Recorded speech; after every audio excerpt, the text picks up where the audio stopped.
Hi friends, welcome back to our channel Learn Literature Online. If you are new to this channel, please subscribe it. Today we are going to discuss a poem Goodbye Party for Miss Pushpa T.S. written by famous Indian English writer Nizim Ezekiel. The poem Goodbye Party for Miss Pushpa T.S. is one of Ezekiel's most famous poems, both because of its subject matter and the way in which it was written. This poem is often described as a parody of or satire on Indian English. It illustrates the ideological features of the brand of English used by Gujarati speakers as a humorous reconstruction of a particular variety of Indian English. The poem is a satirical and humorous work on semi educated people in India, their way of life, and how they use English in their life. The poets makes a look at Indian culture and common people. The poet Nissim Ezekiel was born in 1924 and was educated in Mumbai and London and was died in 2004 at the age of 79. He got his postgraduate degree in English from Mumbai University and studied philosophy in London. He was head Department of English at Mitabai College and was visiting professor at University of Leeds and University of Chicago. He was a prominent figure in India's post-colonial literary history. His works depicts society's Indianness or collective identity. He got Sahitya Akademi Award for his work Latter Day Saints in 1983. Summary of the poem. The poem is a dramatic monologue where a single speaker is making a lecture or speech while they have gathered to wish for one of their colleagues' bon voyage or in their farewell party. Here, the speaker explains Miss Pushpa is going to a different country and how she was a sweet person. They all have gathered there to wish her bon voyage. The woman comes from a prominent family and father was a renowned advocate in Balsar or Surat. While the speaker gets sidetracked with his own memories there, and he even says that he had stayed there with his uncle's old friend and his wife's nice cooking also come to his memory. And he starts praising Miss Pushpa, who is a popular, kind, and willing to help.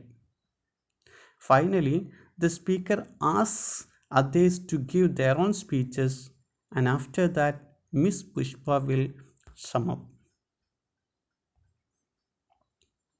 the poem. Here is the first stanza of this poem. Friends, our dear sister is departing for foreign in 2-3 days, and we are meeting today to wish her bon voyage. He makes it clear the intention of the meeting. Their sister, Miss Pushpa, is going abroad. So they have met there to wish her bon voyage, that is for farewell party. Here we can detect a change in the structure of the language and some grammatical errors. You are all knowing friends. What sweetness is in Miss Pushpa? I don't mean only external sweetness but internal sweetness. Miss Pushpa is smiling and smiling, even for no reason, but simply because she is feeling. Here, the speaker goes in depth to the personal goodness of Miss Pushpa. As all of you know, Miss Pushpa is sweet person, both internally and externally, because she has always a smiling face. She is a nice person and sweet person. Then the speaker is going to explain her family life. She is coming from, Miss Pushpa is coming from a very high family. Her father was renowned advocate in Balsar or Surat. I am not remembering now which place.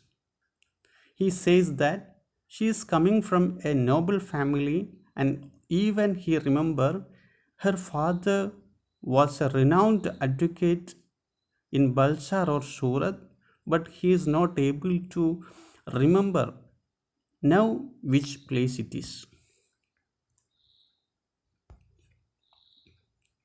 Surat. Ah, yes. Once only I stayed in Surat with family members of my uncle's very old friend. His wife was cooking nicely. That was long time ago.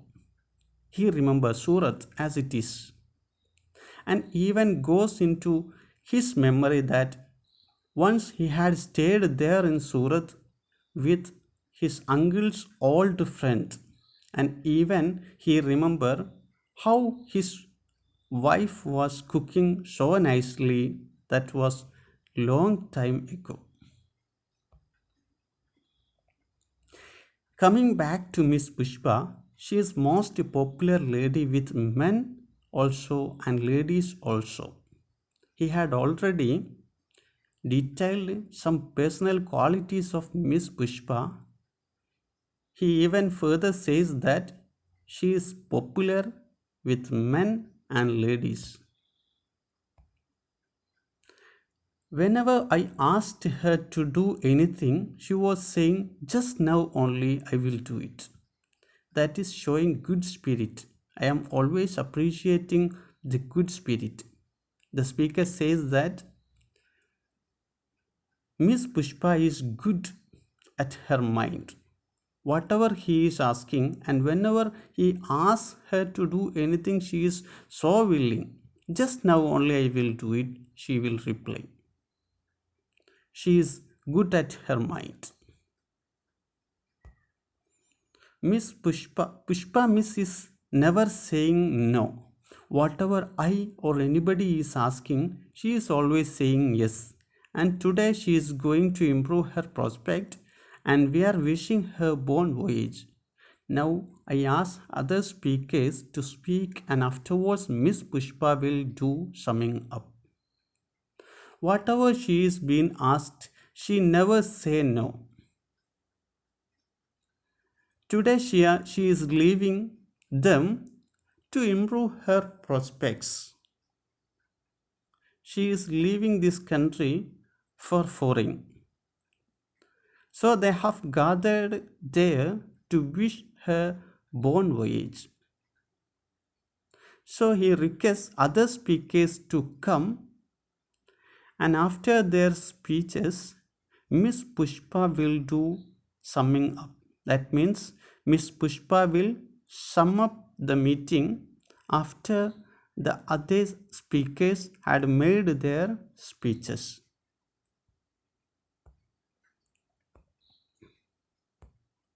In this poem, there are two sources of humor: use of English and character of the speaker. The tense is being used as in common native language. Here, the poet has used freeways. That means it has no specific rhyme or no specific meter.